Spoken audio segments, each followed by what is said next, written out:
Hello po, isang magandang araw po sa ating lahat and kumusta po kayo? Ako po si Melissa and dito na po tayo sa panglimang series po ng ating tawas sa pamagitan po ng tarot card.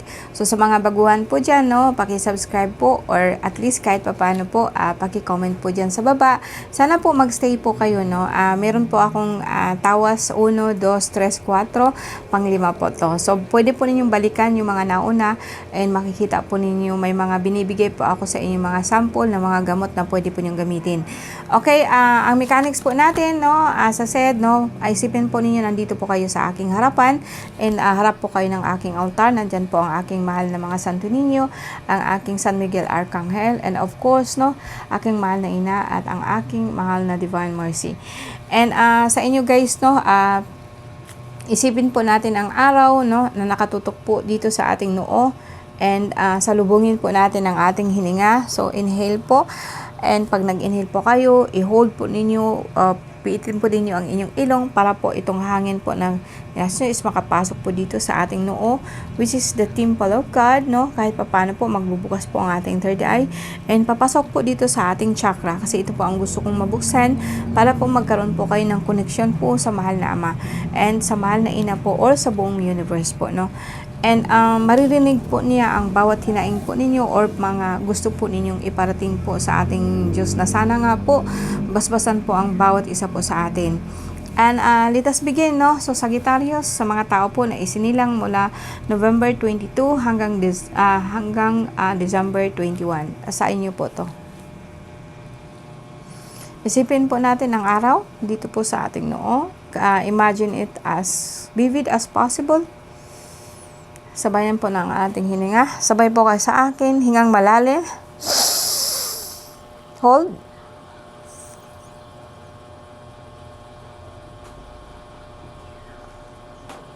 And release.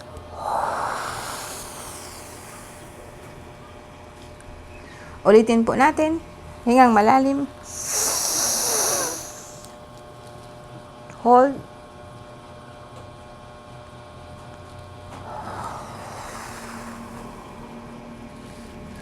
Okay po.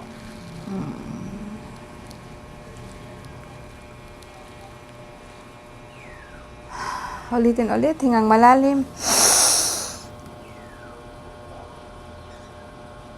Release.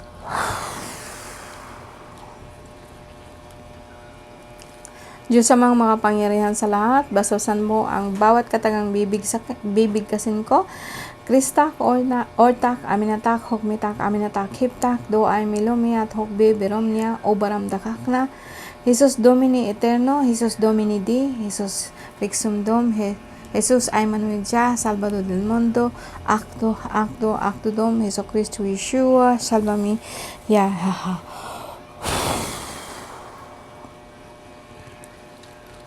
Okay po guys, so kumusta po? Kumusta po ang mga Sagittarius ngayon? It's fire sign, November 22 hanggang November 21. Ang nanay ko, Sagittarius pala yung nanay ko. Okay, Sagittarius, sa inyo po to, November 22 hanggang December 21.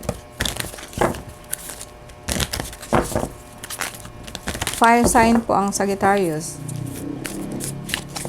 Ito po'y kamatch po ng Gemini, Sagittarius.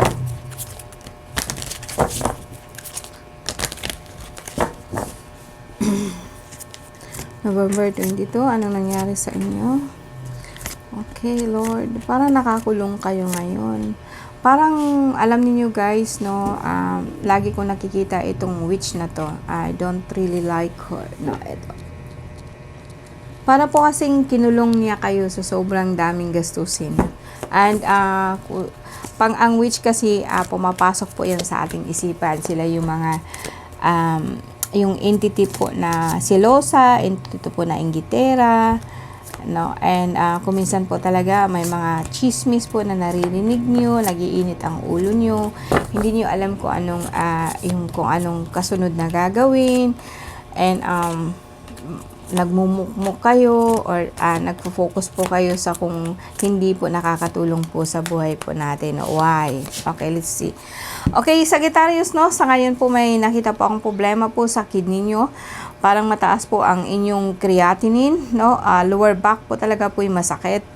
And may nakita po akong guys, kung ang bata po is Sagittarius po siya and may lagnat po siya lagi, pwedeng pong i-check po ninyo ang kanyang puson po dito, mula po sa kanyang pusod dito sa puson. May nakita po ako dyan na hindi po talaga maganda, no? And then kung ikaw po ay babae, no, mayroon ka pong problema sa mattress po ninyo, hindi po yan normal po na talaga pong kinargahan po yan, no? May lalaki po or may isang tao po, ito talaga pong sabihin ko sa inyo na po siya, no, asbo or aswang or something or tik-tik po na lagi pong nakasunod po sa inyo. And ito later din po, no. So ito naman kasi sa ngayon parang simula pa lang, medyo nahilo-hilo pa lang po kayo.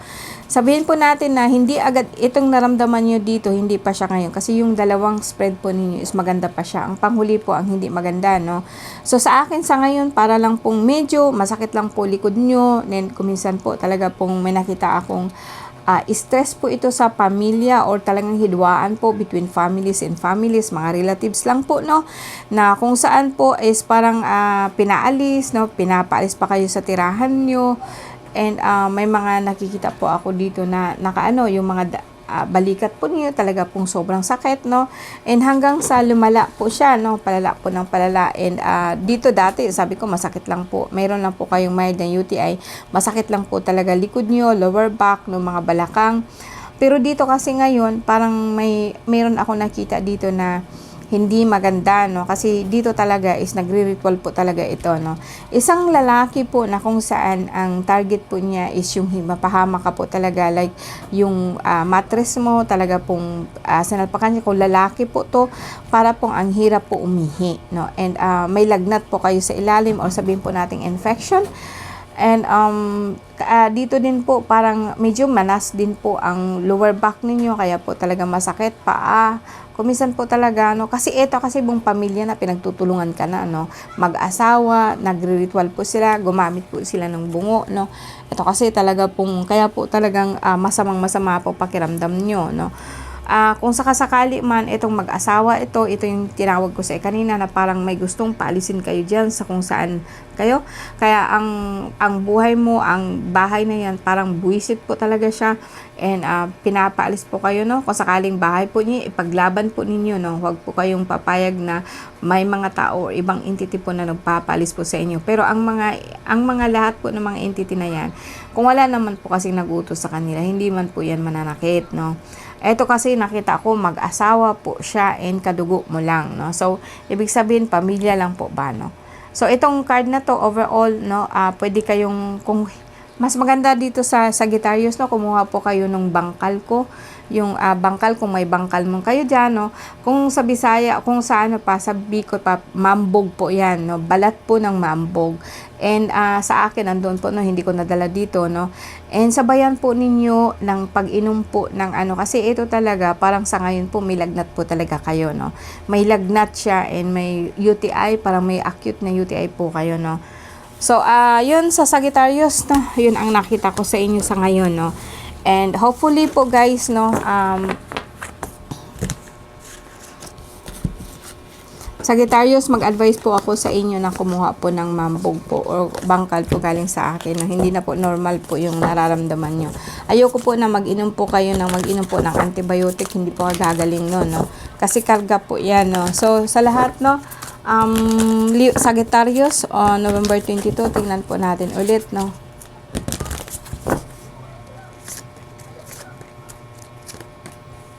Sa ngayon po talaga pong lupa po, no. Lupa ang dahilan po ng mga pangyayaring ito. Itong lupang ito, kung wala naman po kayong lupa guys, no, pwede pong huwag po kayong magpagutom kasi po talaga pong ang katawan po ninyo ang natatamaan. Pag sinabi ko kasing lupa, automatic din po, natural po sa katawan po natin yan. Pero kung tignan mo siya in a larger aspect, parang lumalabas po sa ito pong mundo po natin, no, which is lupa, or sabihin po natin na yung katawan mo, nakatayo ka, may mga punong kahoy, no. And sa katawan po natin, so nandyan na po yung mga ugat, ibig sabihin po yung mga ugat sa lupa, ugat din po sa atin na para pong mga barado po, lalo na po pagdating sa tuhod, no? Parang masasakit po siya, no?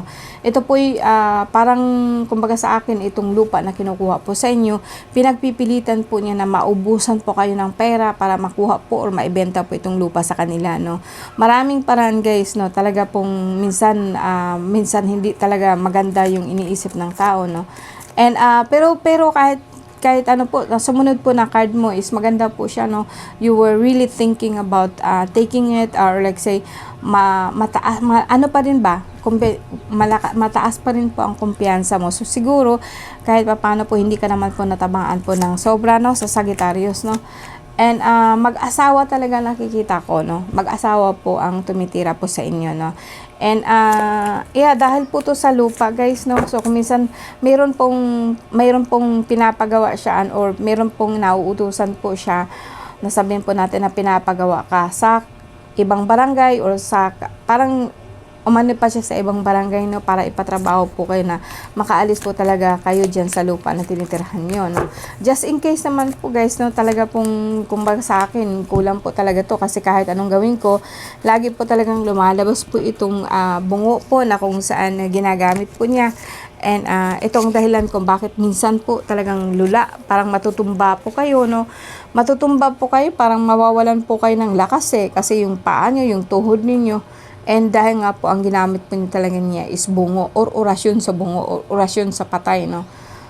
So sa akin, guys, no, ito'y talaga pong super duper po na ito sa Sagittarius sa ngayon. Kayo lang po sa lahat ng zodiac ngayon na parang nakikita kong grabe po ang tira po sa inyo, no. And kaya po ang sama po ng pakiramdam ninyo para po kayong matutumba, no. Okay. So tatlo na lang po, no. Ito din sa Sagittarius, kung lalaki ka man din po, no, bawas-bawasan po kasi yung bisyo, no, lalo na yung pag-iinom, barkada, no, bawasan din po ninyo yan kasi wala naman po talagang kapupuntahan. Kaya po sabi ko baga parang natamaan po ang ano ninyo kasi kung minsan yung pamilya niyo, yung asawa ninyo, no, parang kumbaga sa akin, dapat ang pera na sana na mapunta sa barkada, mapunta na sana sa pamilya. Kaya po parang pakiramdam ninyo, lagi po kayong masama pakiramdam, no, kasi po parang pakiramdam niyo lagi po kayong walang pera. Paano naman mangyari na hindi po napunta sa magandang ano po yung pera niyo? And for me, pamilya, parang nag-away-away po, lupa pa rin po ang dahilan po, no. So lupa or katawan po ninyo, masakit po siya, no. And kung minsan na-stress po kayo, buong pamilya po ito, awayan po ito, sigalot po ito ng bawat pamilya, bawat membro po ng pamilya, o sabihin po natin, parang magka-relatives lang po ba na nag-away-away po dahil po sa lupa, no. Okay, guys, no. So bigyan po natin ng medyo malakas sa orasyon po, no, kasi na lang po, ilaw, or sabihin po natin na ilaw na sana po magkaliwanagan po ang isip nila. Isipin po ninyo, nagsindi kayo ng kandila, and hilingin po natin sa mahal na ina, Reina Intirosora, Reina Trinidad, Pevo Jesus Satadar Makmamitam, Adam Aktam Adonai, Sancto Cristo, Cruxi Omnipotente, Sancto Elovam, Semperternos, Dios Omnipotentes, Dios in Caelo in Tierra, Sancto Cruxi, Cristo Jesus, Illumini Populi. Alright, guys, no, sa lahat po ng Sagittarius po, no, good luck po sa akin, no, good luck po sa inyo, and kayang-kaya po ninyo yan. Actually, ang sunod na card is okay naman po, hindi sa lahat ng pagkakataon pula, o sabihin po natin na may lagnat po kayo, or gagaling din naman po kayo, no. Okay po, guys, no, maraming salamat po.